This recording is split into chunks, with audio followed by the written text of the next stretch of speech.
Guys, we're now here with Tim Radcliffe. How are you, Tim? I'm very well, mate. Very well. Just finished training, so just on my way home actually. But all good. How are you guys? Yeah, we're all good. How are you, right? Yeah, I'm good, thank you. Yeah, we're having a great time. Probably not as banged up as you are. I try not to be too banged up, to be fair. No, it's certainly not many people have been able to do that to you either. Well, you know, I try to, like I said, I try to avoid it. Although that's easier said than done, isn't it? Yeah, exactly. But I was kind of looking around at kind of your record and stuff recently, and you haven't got any fights upcoming. Have you got anything coming up or in the works at the moment?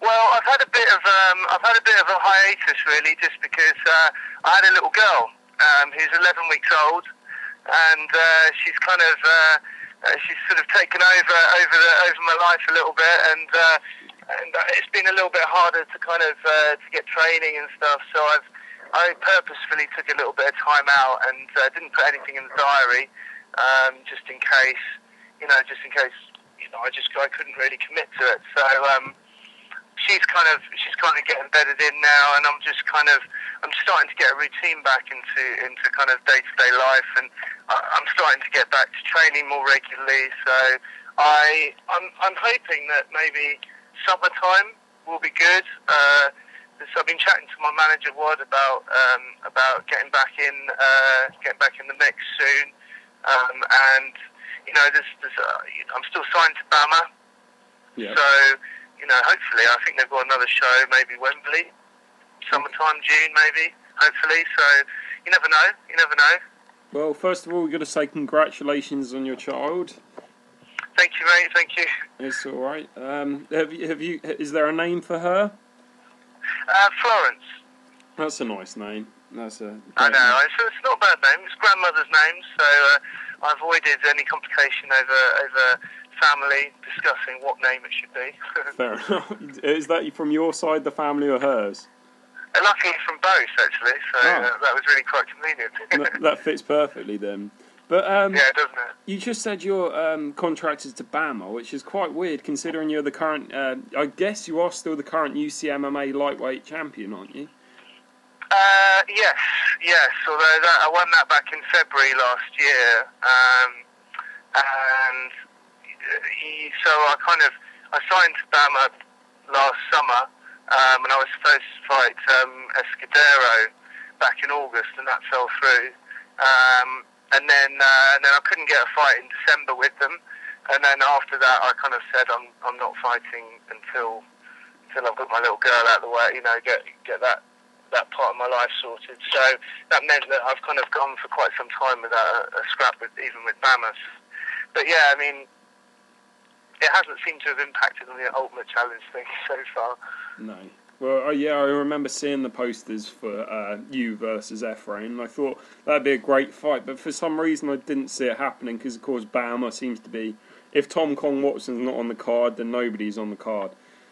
Yeah, I think that's probably true.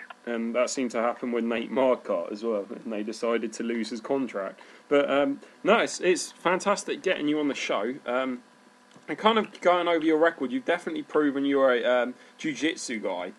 Are you a brown belt at the moment? No, I've had I got my black belt off my instructor. It was early last year. I think it was must have been January, February, March last year. Okay, so you're. So I've had it. Yeah, I've had it. Or maybe it's even more than that. I think it must be a year at least. I think. So no, I've had my black belt that time. So you know, my jiu-jitsu is, you know, I still train at Nova Forza under Ricardo De Silva, and always have done actually. So it's still going strong down there, and we're getting more guys coming through. So a great place for me to train, and still lots of guys for me to roll with, and you know, it's a great place to keep learning for me. So I love it. I'm glad you do. I managed to catch one of your before I even had your name coming up for the interview. I saw your fight with a guy called Sammy Berrick. That was in Reading, near where I live, and that was, you absolutely outclassed him on the ground. You had him in that armbar, and then you finally finished him with the rear naked choke. I have to say that was an incredible display of your skills. Oh yeah, that was a long time ago, back on the now legendary FX3. But yeah, it was quite it was quite a weird fight. I was quite young into my career. I think that was my fourth fight actually, and I think I was a brown belt back then actually. So I'd had a fair amount of experience on the ground, but I think at that point I was going into those fights purely as a jiu-jitsu guy. So that's kind of what I had. That's what I had in my arsenal, and that's what I had to go for. Well, Ray knows a lot about all of the jiu-jitsu guys coming in from the UFC and everything, because he started watching from day one.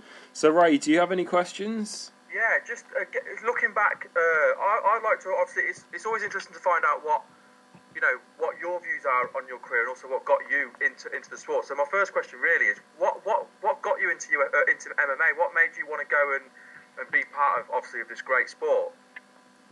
I think it was when I was younger. I used to do kind of Chinese boxing and kickboxing and stuff, and I'd always been into kind of combat sports from a very young age.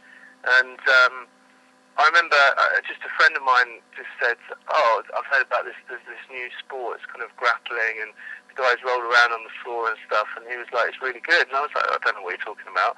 But we went down, and obviously that was Brazilian Jiu-Jitsu, and we tried it, and I kind of fell in love with it straight away. And it was from training with that for a few years that I remember guys who were into MMA, although I didn't really know anything about it at the time, were coming to the gym to kind of do more groundwork for fighting in the cage. And I got chatting to one of these guys, and one of these shows, FX3 in fact, at the time, they said, they need guys to fight, why don't you give it a go? And it was a bit like, it was one of those kind of checklists that guys have, like jump out of a plane or do a bungee jump, and suddenly I thought, have a fight in a cage, that would be cool. I'll do it once, and then I'll kind of that'll be my kind of manly checklist done. And once I started, I kind of never looked back really. So it was just a bit of a random, like almost like a dare. It was like a kind of, I've got to see what it's like. I'll give it a go. From doing you said obviously you started off doing the Chinese boxing. How did you find like the switch to doing the grappling? Because it is such a different thing, isn't it? And was it really eye-opening for you how effective it was? Completely. I mean, I think it's funny because over the years you see two types of people come to the jiu-jitsu classes, and for me, who'd been doing martial arts for a long time, you think you're a pretty good fighter, and then you go to these classes, something you've never seen before, and you get absolutely dominated by guys, and you have one of two reactions. One is, sod this, I'm not coming back to this, it's ridiculous, and my ego can't take it, or either you just go, that is amazing, I love it, I've got to learn it. And if you're the kind of guy who says, I love it, I've got to learn it, then that's just, for me, it was at the time, it was a complete shocker. It was this is unreal. This is like way over 10 years ago now for me, and it was mind blowing at the time. And I remember just stopping everything else just to concentrate on grappling for quite a few years. Yeah, grappling it's awesome. It's like a new toy when you first discover it, isn't it? There's just so much to it, and it's all.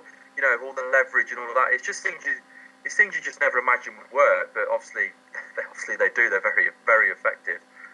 Yeah, I mean, I just remember thinking, like, I couldn't spend more time on the mat if I tried. And I remember thinking, you do a class and then you'd hang around for another couple of hours just rolling around, trying stuff out and monkeying around, and then obviously trying to drag your mates down early and all this stuff. And it became addictive. It was just a strange thing for me, and I fell in love with it straight away. Yeah, I think the concept as well, obviously coming from boxing and obviously Chinese boxing, looking for your knockout with your punches. I think you can actually knock somebody out without throwing a strike, obviously with a choke. It's just crazy, isn't it? Yeah. I mean, it was bonkers really at the time. I mean, now looking back, it's now doing it, and when you get new people coming to the class and you see in their eyes that as they realise and they kind of fall in love with the sport, it reminds you what it was like when you were there.